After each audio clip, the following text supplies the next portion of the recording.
apologies for being absent from YouTube for a few weeks, but I've been housebound for over 6 weeks now and not allowed to walk, not allowed to drive, and not even allowed to ride my bike. Osteoarthritis of the big toe. Now, whatever we want to call it, Hallux Rigidus is a fairly common condition. And in my case, it was probably caused simply by overuse. Too many years running down steep hillsides wearing a heavy pack and boots that were probably not tied up properly so that my toes were kind of crammed into the front of my boot. Now, overuse has caused wear and tear on my big toe joint, the first metaphalangeal joint. So the cartilage which normally cushions the joint is worn away and the underlying bone has thickened. And in my case, the joint developed bony outgrowths, bone spurs, which jarred against each other and caused pain. I had my first diagnosis about 20 years ago and I began feeling pain under my foot at the end of long walks. It was like a pebble trapped under my big toe joint. I managed to cope okay until about 10 years ago when the pain got considerably worse. I found I had to keep stopping to rest for a few moments until the pain subsided and allowed me to carry on walking. But about 6 years ago, I saw an orthopaedic consultant who suggested I try some cortisone injections, and that helped for a number of years. I had an injection into the big toe joint a couple of times a year until the joint became so damaged you couldn't get a needle into the joint at all. It was then suggested it was maybe time I considered surgery. Now, to be honest, I didn't really want to go down that route, and I struggled on for 18 months or so after my last cortisone injection until I could barely walk the length of myself without pain. One weekend, Gina and I were in Gairloch and we went for a walk. I struggled on, taking wee rests every 2 minutes or so, and was delighted that I managed 7 miles. But I paid for it. I couldn't sleep that night because of the intense pain, and the next day I couldn't weight bear at all.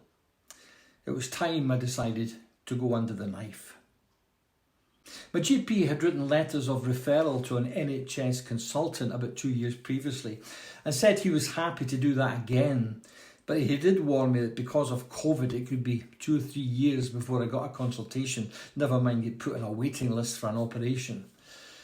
So I thought about going private, something that was kind of totally against my socialist principles. And in conversation one day with an old friend, Bob Kinnaird, who used to be the principal at Glenmore Lodge, the National Mountaineering Centre in Aviemore, and Bob said something that made me sit up and listen. He advised me if I had any savings to spend the money and go private. Health is wealth, he said, and that tiny phrase struck a chord. I discussed the situation with Gina, who incidentally had worked for the NHS for over 40 years and was even more anti-private healthcare than I was. But under the circumstances of the NHS at stretching point and COVID still rampaging, I decided I had to splash the cash. I saw a consultant surgeon in early October. X-rays were taken of my toe and they confirmed the damage to the joint was pretty extensive. There was virtually no cartilage left in the joint and several bone spurs were evident. I was assured a toe fusion would be the best option. Now, the idea is to completely fuse the joint at the base of the big toe so that it can't move, which gets rid of the pain for good. It's no longer a moving joint where bone is grinding on bone and causing pain. This operation apparently has a success rate of up to 95% and shouldn't affect the patient's mobility once the joint has healed. The operation is carried out under general anaesthetic and involves a 60 to 70 centimetre incision to reveal the joint. The bone spurs are shaved away and the two joints are kind of brought together and stapled together by a titanium plate or in my case staples. Now it meant I wouldn't be able to bend the toe again, and since I didn't plan to be doing any ballet dancing or wearing high heels, I decided to go for it. The op took place on the 11th of November. It all went well and I was sent home the same day with a massive bandage on my foot and an ortho wedge shoe which allowed me to walk short distances with no weight on the front part of my foot. My instructions were simple. Don't weight bear, spend as much time as possible with the foot iced and elevated, and here's the hard part, no driving, no cycling and no walking, other than to the loo or maybe going to put the kettle on. To be honest, I was delighted to have had the op, but I had absolutely no idea what the next 6 weeks were to be like. As it happened, it wasn't too bad, but I think it was my first time in my life I didn't get any exercise in 6 weeks. I read a mountain of books, listened to more music than I'd ever listened to before, and lay in bed in the morning until about 12 noon. I thought, might as well lie there with my foot elevated and sit in a chair all day. And I have to say, my wife Gina spoiled me rotten. After 2 weeks, my local GP practice nurse changed the heavy bandaging for a light one. Part of the wound hadn't quite healed over, so she closed it up with some simple butterfly sutures. I saw her again the following week, and the wound was much better, so she advised me to have a very light dressing and allow as much fresh air at the wound as possible. I took painkillers fairly regularly for the first 2 or 3 weeks, then eased off on them completely. Unfortunately, I developed first of all a sore knee, probably caused by the strange walking gait caused by the ortho wedge shoe.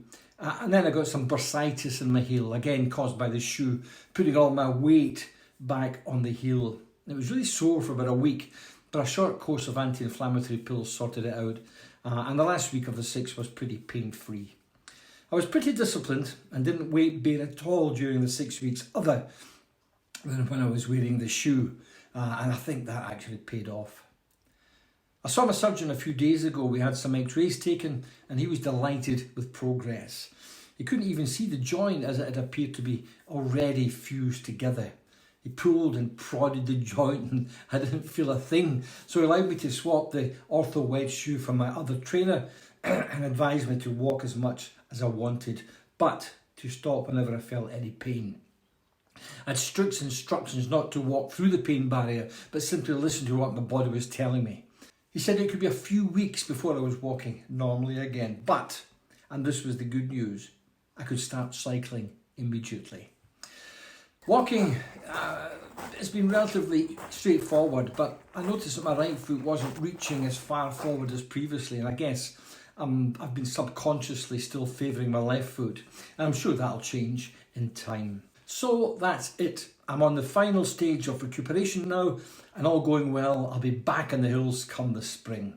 But until then, I can cycle and I can drive my camper van, so I'll keep you up to date on progress and my ongoing plans for the spring and summer, COVID permitting.